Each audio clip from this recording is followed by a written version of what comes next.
Ең үлкен күнә Аллаға серік қосуды ең алғаш жасаған кім екенін білесіз бе?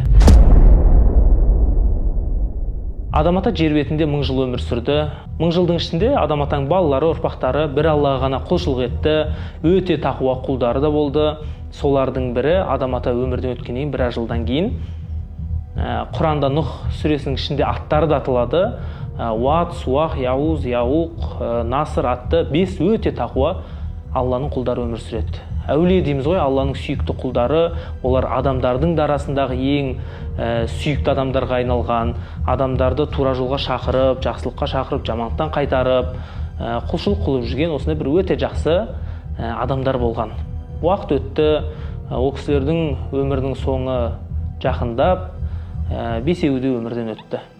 Адамдар өте қатты қайғырып, оларды сағына бастады. Осы сәтте Әбіліс сол мекеннің көсеміне келіп ұсыныс білдіреді. Жаңағы 5 кісіні адамдар сағынды, ол кісілер қандай жақсы адам еді. Сол кісілерге бір ескерткіш мүсін орнатып қойсаңдаршы дейді. Ана кісі таңғалып, не үшін дейді. Сонда Әбілісті қарасаңшы, өте бір стратегически ойланады да. Енді адамдар оларды көрген кезде, олардан еститін тек қана жақсылық, Аллаға құлшылық қой. Ол кісілер өмірден өтіп кетті. Адамдар құлшылықты ұмыт кетпес үшін сол кісілердің мүсінін орнатып қойып, көрген кезде құлшылықты еске алып, Аллаға жақсырақ құлшылық етеді. Адамдар тақуа болады дейді да. Сол кезде көрсем, не деген табылған ақыл деп таңғалып қалады. Қараңшы, Әбіліс шайтан келіп айтпайды да, сендер де намаздарын дұрыстап оқыңдар, құлшылықтарын дұрыстап жасаңдар, тура жолда жүріңдер. Сол кезде сендер де сол 5 кісі сияқты Алланың сүйікті құлдары боласыңдар деп айтпайды да. Ол адамдардың жәннатқа кіргенін, тура жолда болғанын қаламайды ғой. Сондықтан да Әбіліс өтірік жанашырлықпен ертең үлкен проблемаға айналатын, бір қарағанда жақсы сияқты, бірақ ішінде кінәраты бар ұсынысты білдіреді. Оны адамдар байқамайды. Қарап, не деген табылған ақыл. Как раз сағынып жүредік. Сол кісілерге мүсін орнатып қояйық. Олар лайықты адамдар ғой. Сол кісілерді еске алып тұрамыз деп мүсіндерді орнатады. Ешқандай проблема жоқ. Басында барып, арасында шаңдарын сүртіп тұрады. Қарап, еске алып тұрады. Бірақ бір поколение өзгергеннен кейін, келесі поколение уже мына кісілерді, осы мүсіндерді ата-бабаларымыз өте қатты құрметтейтін. Бір иттер келмесін, біреулер бір сындырып кетпесін, бұзып кетпесін деп қоршаулар орната бастайды.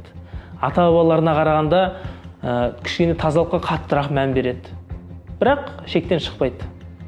Келесі 3-ші поколение келген кезде уже ата-бабаларымыз бұларды өте құрметтейтін. Бұларға деген қарым-қатынас басқа еді. Сондықтан да біз бұл кісілердің жанында мерекеміз тойлауымыз керек. Көбірек осы жерлерде жүруіміз керек деп, мерекенің барлығын сол 5 мүсіннің қасында атап өтетін болған. Енді 4-ші поколение ауысқан кезде біздің ата-бабамыз осы кісілердің жанында дұға қылатын. Бұл кісілер әулие еді. Біз енді Аллаға прямой қалай шығамыз? Бастықтардың өзіне жаңағыдай заместительдер арқылы шығасың ғой деген сияқты. Біз күнәһармыз ғой, дұғамыз біздің Құдайға жетпейді. Сол үшін осы кісілердің әулиелігімен, осы кісілердің дәрежесімен, абыройымен Аллаға дұға қылуымыз керек. Сол кезде дұғамызды алып барады ғой деп жандарына дұға қылатын болған. Қараңызшы, 4 поколение деген қалай мүсіндердің мақсаты өзгеріп кетіп тұр. Енді қызық 5-ші поколениеде басталады. Олар тіптен мүсіндерге барып, сәжде жасап, құлшылық қылып, қастарында құрбандық шалып, шектен шыға бастады.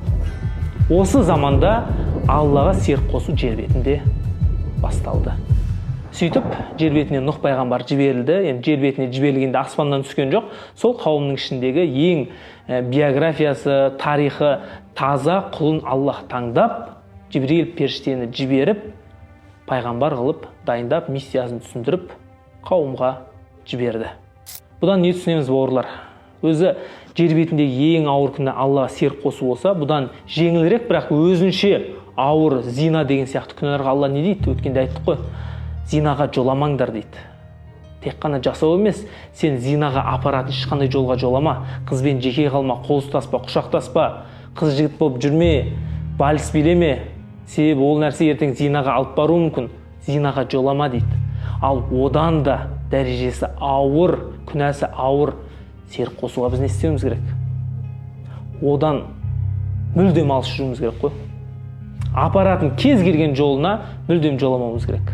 Сөйтіп Нұх пайғамбар бұл қауыммен қалай жұмыс жасады, қалай тура жолға шақырды, оны ертеңгі Құрандағы сторителлинг бағдарламасында айтатын боламыз. Әзірге парақшаға тіркеліп, видеоға лайк басып, комментарий жазып, мүмкіндік болып жатса, репост жасап қойыңыздар.